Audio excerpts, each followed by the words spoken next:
and Christianity. So tak sama.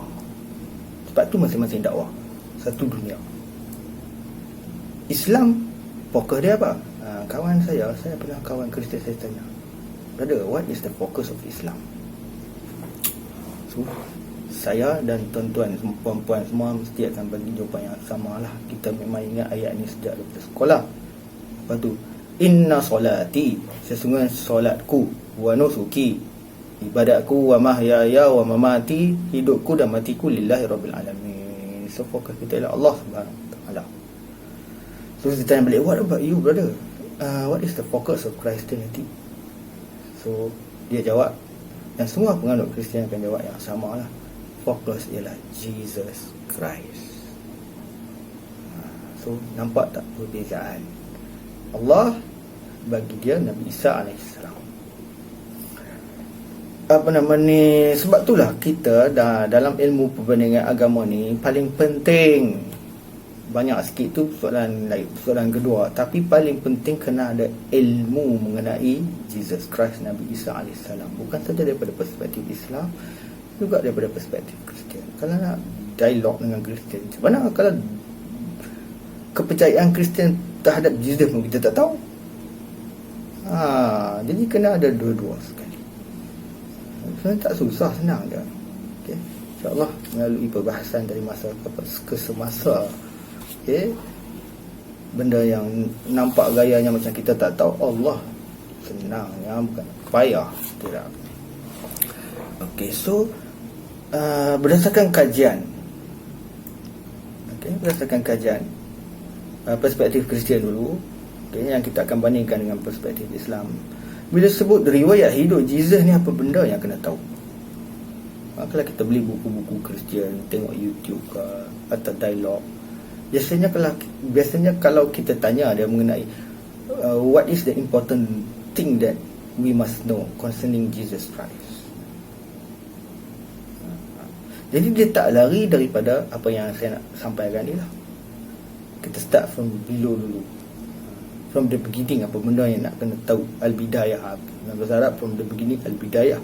Ada satu kitab karangan Ibnu Katsir, Al-Bidayah wa Nihayah, from the beginning until the end. So from the beginning, apa kena tahu? Mula-mula kena tahu kelahiran dia, or the birth of Jesus Christ. Sampai sebahagian besar penganut Kristian, begitu dia raih kelahiran Nabi Isa ni, sampai dia celebrate seluruh dunia Maulud Nabi Isa tu alaihi salam, hari kelahiran dia, yang nama dia saya rasa semua orang tahu lah, Christmas on the 25th December. Ada mazhab tak sambut, tapi generally majority mazhab Kristian dia sambut Christmas. Tapi ada mazhab tak sambut. Pasal apa? Tak ada tarikh dalam Bible tu sebut Nabi Isa tu lahir 25 Disember. Tapi dia lahir memang lahir lah, tak dipertikaikan, sepakat tanpa khilaf, ijma'. Bukan saja Kristian, kita pun sepakat tanpa khilaf Nabi Isa lahir. Sebab tarikh tu bila dia lahir tu tak disebut dalam Bible. Okay, secara tepat tak ada. Semua berdasarkan kepada anggapan. So ada pendapat kuat kata tarikh ni, ada pendapat lemah kata tarikh ni, macam-macam pendapat lah. Jadi betul-betul tarikh 25 Disember tu tak ada. Sebab tu ada mazhab tak sambut. Walaupun tak sambut, mereka tetap beraih kepentingan Nabi Isa AS lahir. Kalau tak ada Nabi Isa, tak ada Kristian lah. Cuma sambut hari jadi tu je, Maulud. So sebab itulah Kristian sambut, generally sambut Christmas. Sampai dalam YouTube kalau tuan-tuan buka, ada lagu khas lah, saya pun dengar juga. Siapa nyanyi lama, old timer mesti tahu, Boney M. So dia nyanyi long time ago in Bethlehem, the Holy Bible says Mary's boy child Jesus Christ was born on Christmas Day. Tu dia. So kelahiran, nanti kita akan kaji kelahiran ni. Ini saya bagi dulu secara umum, nanti kita akan khas. Sebab kelahiran ni kita kaji sampai apa yang kita perlu tahu. Setelah kelahiran ialah ajarannya.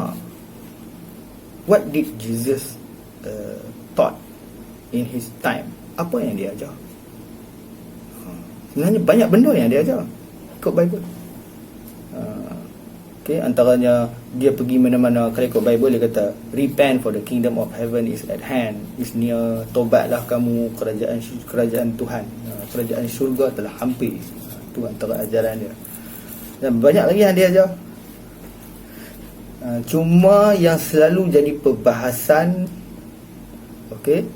dialog antara Islam dan Kristian ni ialah ajaran yang disampaikan waktu dia berkhutbah di atas bukit.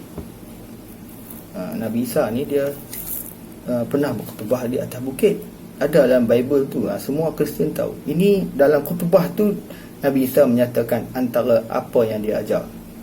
Disebut Sermon on the Mount, khutbah di atas bukit. Sebagaimana Nabi kita Muhammad SAW pun pernah berkhutbah di atas bukit juga. Nabi pergi ke bukit, ayuhan nas, wahai manusia, inni rasulullah ilaikum jami'a, aku adalah utusan Allah padamu sekaliannya. Itu Nabi Muhammad SAW. Nabi Isa pun pergi khutbah ke atas bukit. Hear O Israel, dengarlah wahai Bani Israel. Lalu disampaikan syarahannya.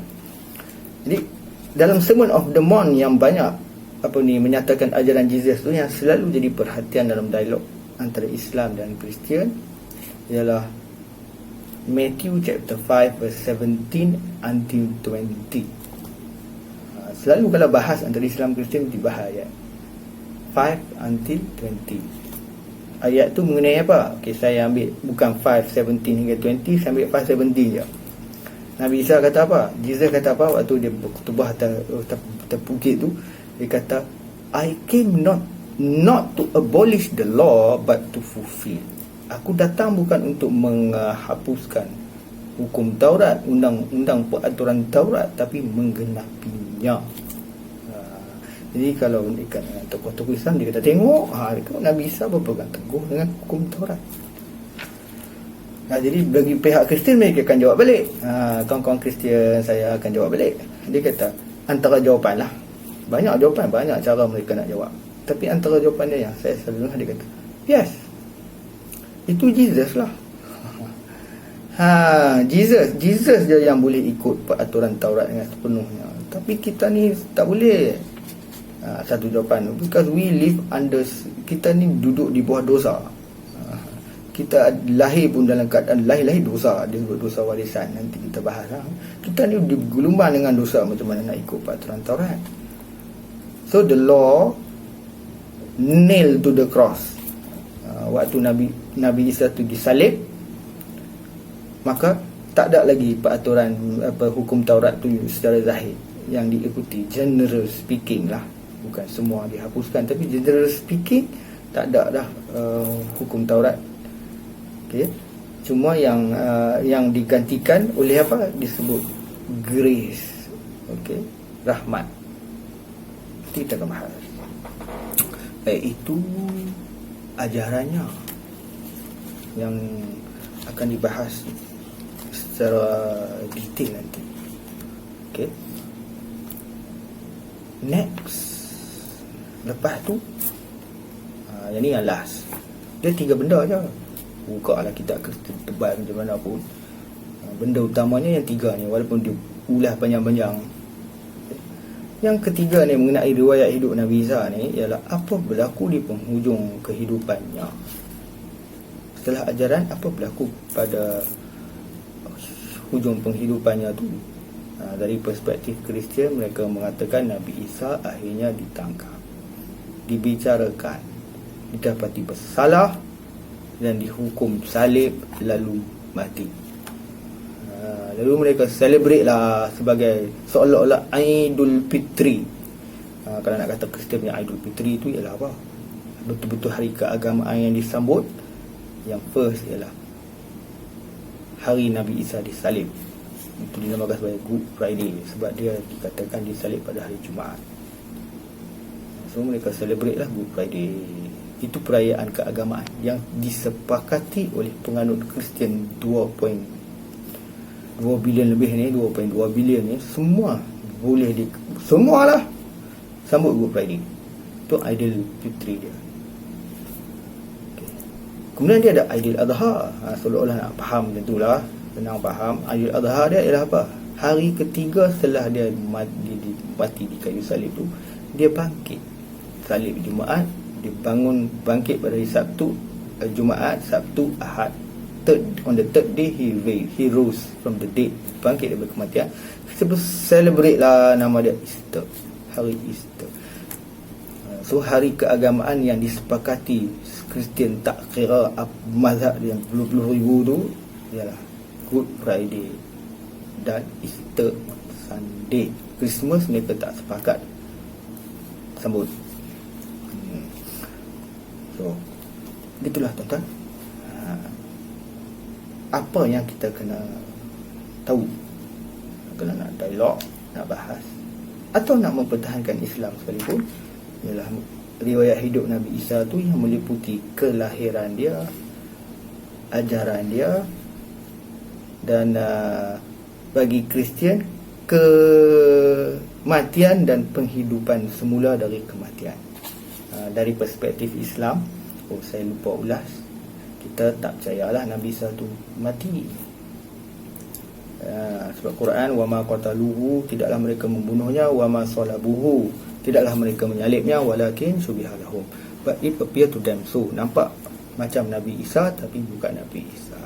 Cuma kena berhati-hati. Sebagaimana kata ulama-ulama, tokoh-tokoh perbandingan agama, kalau ditanya who is the substitute, siapa yang jadi menggantikan Nabi Isa tu, dah Quran kata diserupakan, bukan dia. Siapa?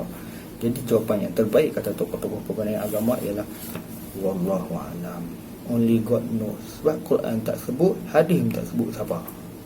Jadi sebut kalam wahid, diam-diam tidak. Kadang-kadang ada orang bawa nama macam-macam, bukan nama yang macam-macam, satu nama je lah. Dan nama tu ada dalam Bible pun, iaitu yang mengkhianatinya.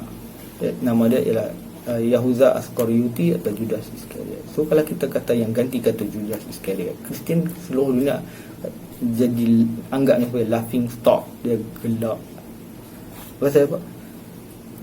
Ikut Bible, Judas ni akhirnya dia bunuh diri. Dia menyesalkan dia khianat, dia bunuh diri. Ada kata dalam Bible dia gantung, ada kata dia terjun dari tempat yang tinggi. So dia khilaf kematian dia tu macam mana. Ini pun jadi permasalahan juga yang memeningkan kepala tokoh-tokoh Bible. Judas ni dia bunuh diri, dia macam mana, dia gantung ke atau dia lompat. So jadi pening kepala, tu persoalan lain. Jadi mereka gelak lah. Bagi kami dia tak macam tu, bagi kami dia bunuh diri, yang disalib tu Jesus, kata dia. So kita kadang-kadang terperangkap dari sudut apa, Quran tak sebut nama, hadis tak sebut nama, siapa yang disalib tu. Jadi kita tak penting nak tahu siapa. Yang penting bukan Nabi Isa AS. Okey, itulah tuan-tuan, introduction kepada riwayat hidup Nabi Isa AS. Sekarang baru kita kupas satu persatu. Kita start dengan, untuk video ni kita start dulu dengan kelahiran dia. Kelahiran Jesus, atau bagi kita Nabi Isa AS.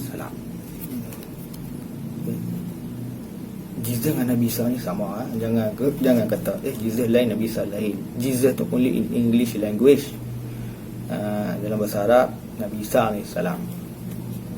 Dalam bahasa lain dia kadang disebut Yeshua, atau ada yang sebut Isau, macam-macam nama. Tapi Jesus dengan Nabi Isa tu ialah orang yang sama, sepakat dan berkhilaf.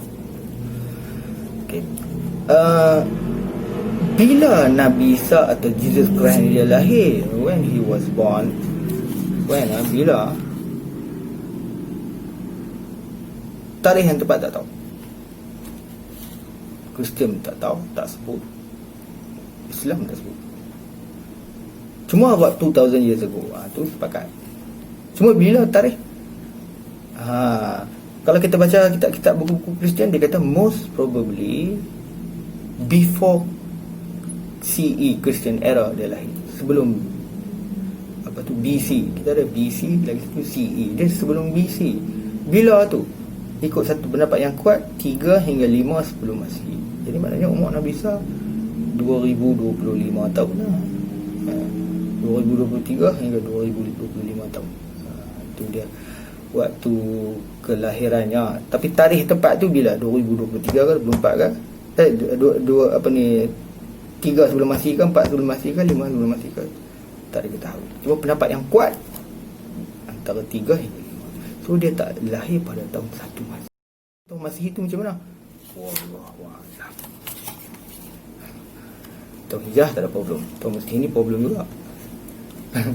Selalu saya tanya, kadang saya joke, saya suka joke kawan-kawan Kristian suka joke. Itu tahun 1 Masih, itu tahun Nabi Isa lahir kan? Semua kata tak tahu. Okay. So timbul satu persoalan penting. General speaking, Nabi Isa lahir 2000 years ago, tahun 3 hingga 5 sebelum Masih. Nabi Muhammad sallallahu alaihi wasallam lahir lebih kurang 570 Masihi. So jarak antara Nabi Isa AS dengan Nabi Muhammad SAW ni about 600 years. So timbullah soalan, antara Nabi Isa dengan Nabi Muhammad SAW, Nabi Isa AS dengan Nabi Muhammad SAW ni ada Nabi-Nabi dah. Ada Nabi-Nabi diutus dah. Dalam dunia ni ada Nabi dah. Dan apa berlaku pada manusia, umat-umat pada zaman tu?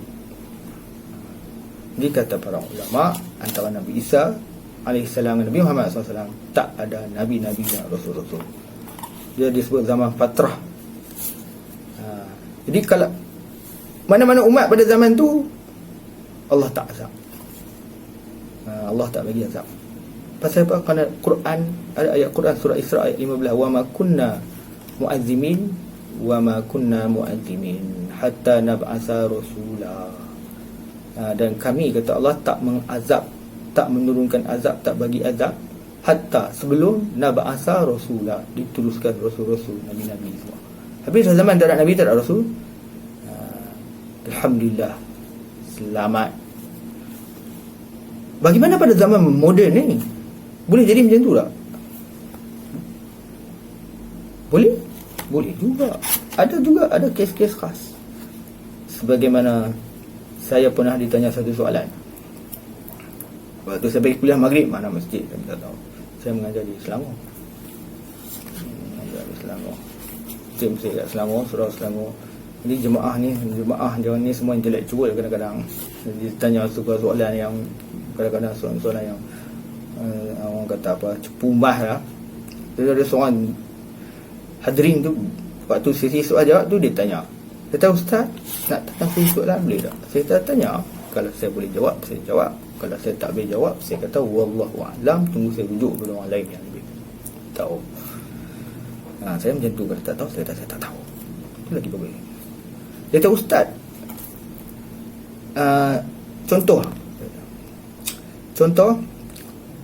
dulu tahun 70, 80, 90 something tu ada satu rancangan yang sangat famous di TV. Semua suka, tua suka, budak-budak pun suka. Nama dia Little House on the Prairie. Semua old timer mesti tahu. Dia cerita tentang dia menceritakan tentang apa nama ni, satu perkampungan di hulu banan mana United States tu. Tak tahu mana dalam kawasan mana, tak tahu. Memang hulu lah.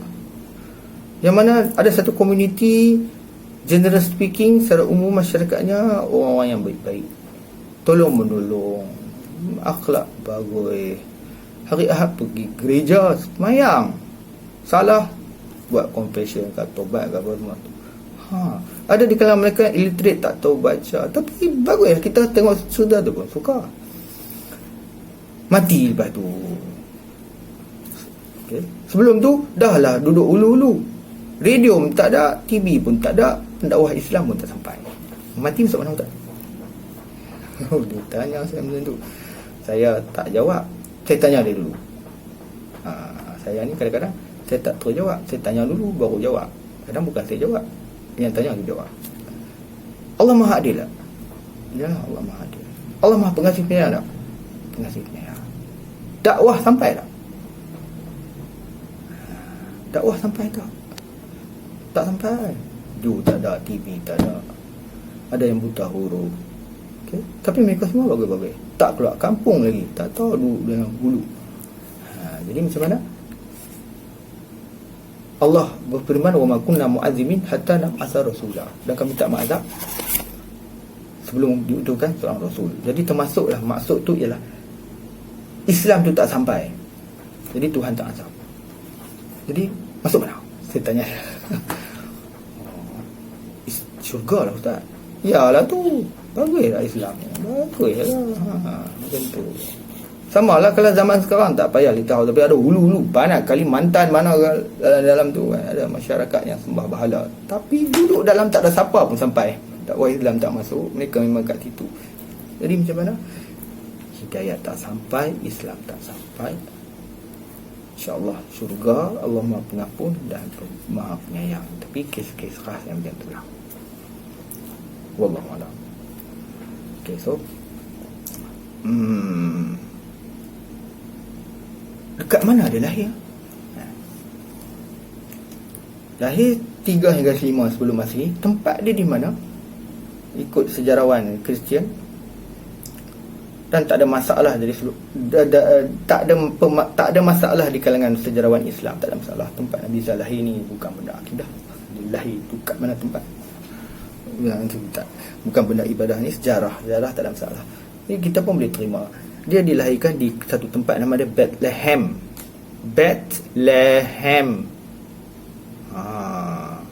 Siapa mengaji Arab, belajar bahasa Arab, mesti tahu Bethlehem ni maknanya apa.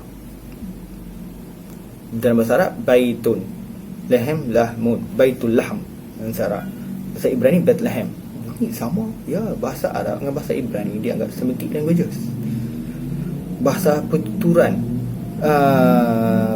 adik-beradik. Orang Arab dengan orang Israel dan Yahudi, termasuk Yahudi sekali ni, ialah adik-beradik. Nabi Allah Ibrahim, Nabi Ishak, di bawah Nabi Ishak, Nabi Yaqub. Yaqub dianggap bab moyang pada orang Israel, orang Yahudi semua. Itu dia bawah Nabi Ibrahim. Selain Nabi Ishak ada Nabi Ismail. Nabi Ismail orang Arab. Dia macam tu bawah dia. Jadi bahasa pun kalau kita dengar bunyi berjarak, dan kadang-kadang makna pun lebih kurang sama. Contohnya Bethlehem, bahasa Arab Baitul Lahm. Cuma bunyi sama, makna lebih kurang sama, tapi tak perfect. Pasal apa? Kalau bagi Makkah bolehlah 80%. Pasal apa? Tengok. Baitun dalam bahasa Arab atau bait, makna house. Baitun in a bait in Hebrew, bahasa Hebrew, house juga. Okay. Cuma lahmun, bahasa Arab ialah daging. Apa nama ni, lahem in Hebrew, roti. So it's not house of meat but house of bread. So kemungkinan sebab nama macam tu, Nabi Isa waktu dia lahir tu, dia dalam satu perkampungan yang banyak orang jual roti. Wallahu a'lam. Okay. Sekarang baru masuk yang paling penting, bawah kelahiran tu. Tadi hanya bunga-bunga introduction tentang kelahiran. Sekarang yang paling penting, ialah apa dia? Dalam Bible ni, dia tak banyak cerita tentang keadaan Nabi Isa waktu dia kecil. Dia lahir semua tu. Waktu dia kanak-kanak tak banyak. Ada beberapa ayat, dan dalam beberapa ayat tu ada 2 ayat yang jadi perhatian dalam dialog antara Islam dan Kristian. Dua-dua ayat ni dalam satu kitab atau surah yang sama, disebut The Gospel of Luke. Tadi pernah dengar tadi kan, apa dia tu, Injil ada 4, Matthew, Mark, Luke, John.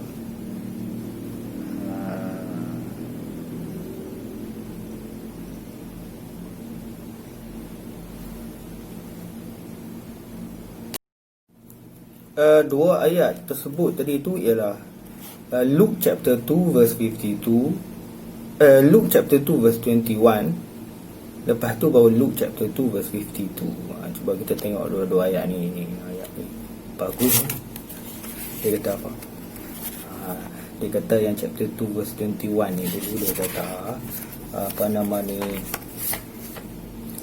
8 days later, when the baby was circumcised, he was named Jesus, the name given by the angel even before he was conceived. Jadi Bible kata lepas Nabi Isa lahir, bila sampai umur dia 8 hari, dia di circumcise. Circumcise tu maknanya khatan. Jadi saya dah kawan Kristian tu, dia baca ayat ni, dia kata apa? Alhamdulillah dia akhirnya dia Islam lah. Dia kata mula-mula masa dia baca ini, Jesus khatan. Sebelum Jesus, Nabi Musa khatan, dan semua Nabi-Nabi yang atas tu semua khatan. Sebab syariat khatan ni kalau ikut Bible adalah syariat ni yang diperintahkan oleh Allah mula-mula pada Nabi Allah Ibrahim alaihissalam. Allah buat perjanjian dengan Nabi Allah Ibrahim dalam Bible, covenant, dan sebagai mark of the covenant, tanda kepada perjanjian tersebut, Tuhan kata, Ibrahim kau kena khatan. Bukan saja Ibrahim, semua keturunan Nabi Allah Ibrahim alaihissalam termasuk pengikut tu semua kena khatan sebagai tanda covenant, mark of the covenant. Tuhan buat perjanjian dengan Nabi Allah Ibrahim, so semuanya khatan. Sampai Nabi Isa pun khatan. Ni kawan saya ni, dia kata, tengok semua Nabi-Nabi khatan, Nabi Isa khatan. Sekarang yang masih mengamalkan amalan khatan ni selain daripada orang Yahudi, orang Islam. Kita tak khatan. Ini siapa yang follow Jesus ni? Yang nampak yang follow Jesus ni orang Islam. Dia macam tu. Pasal apa tak khatan lagi? Rupanya ada sebab. Ada tokoh Kristian yang bagi fatwa. Tokoh Kristian tu dia sangat terkenal. Pasal apa sangat terkenal? Dalam Bible, dalam 66 atau 73 surah tu, isi kandungan Bible, dia sendiri tulis 14 surah, 14 kitab. Nama dia Saint Paul of Tarsus. Dia memang sampel. Jadi dia keluarkan fatwa tak payah khatan fizikal dia. Dia kata apa? Dalam surah dia nama Roman chapter 2 verse 29, kata Saint Paul of Tarsus ni, "No, a true Jew is one whose heart is right with God, and true circumcision is not a cutting of the body but a change of heart produced by God's Spirit." So bagi dia ialah yang dikatakan khatan tu ialah not circumcision of the heart but of the, not circumcision of the flesh but circumcision of the heart. Jadi bukan fizikal lagi, jadi pembersihan hati. So Kristian pun general speaking mereka tak lagi khatan secara fizikal. Kalau dikatakan khatan pun adalah apa ni, tazkiyatun nafs, pembersihan hati lah, tentulah. Allah Allah. Jadi nampak tak ayat ni menunjukkan bahawa Kristian yang baca dia kena nampak tak dia dekat sikit dengan Islam. Ayat yang seterusnya ni memang power. Chapter 2 verse 52 ni power. Tengok ayat ni, cuba kita berenung betul-betul. Dia kata apa? "So Jesus grew both in height and in wisdom, and he was loved by God and all who knew him." Nabi Isa AS ni dia membesar. Setelah dia lahir, dia khatan, lepas tu dia membesar. Dari sudut apa dia membesar? In height, physical, tubuh badan dia membesar, biasa lah kan, kanak-kanak. Dan juga ilmu pengetahuan. Dia jahil mula-mula, lepas tu dia jadi pandai, dia jadi alim. Dan disayangi oleh siapa? God. Nabi Isa ni dia ada God, dia ada Tuhan. And all who knew, semua yang kenal dia sayang pada dia. Dengan kata lain, tuan-tuan dan puan-puan, ayat ni nak bagi tahu kedudukan sebenarnya Nabi Isa tu siapa dia.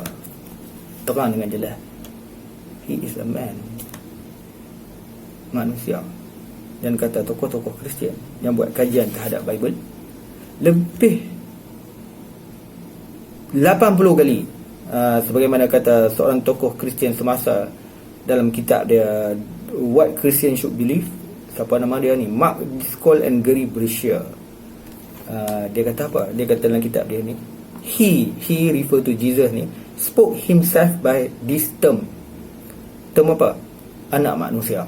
Nabi Isa tu istilahkan diri dia sebagai manusia, sebagai anak manusia, roughly 80 times between all four gospel. Lebih 80 kali dalam 4 Injil, Matthew, Mark, Luke, John tu, Nabi Isa bahagikan diri dia anak manusia. Dia manusia lah, sebab tu dia anak manusia.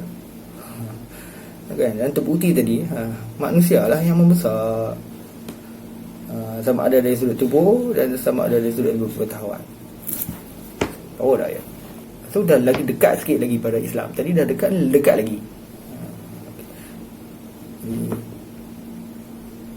Kita continue baru bahagian pertama, iaitu kelahiran. Nanti video yang seterusnya kita akan sambung dengan ajaran. Ini satu benda yang menarik. Apa yang Nabi Isa tu ajar? Sebenarnya dia ajar apa? InsyaAllah kita akan sambung pada video yang akan datang. Okay. Aku qouli hadza wa astaghfirullah li wa lakum. Assalamualaikum warahmatullahi wabarakatuh.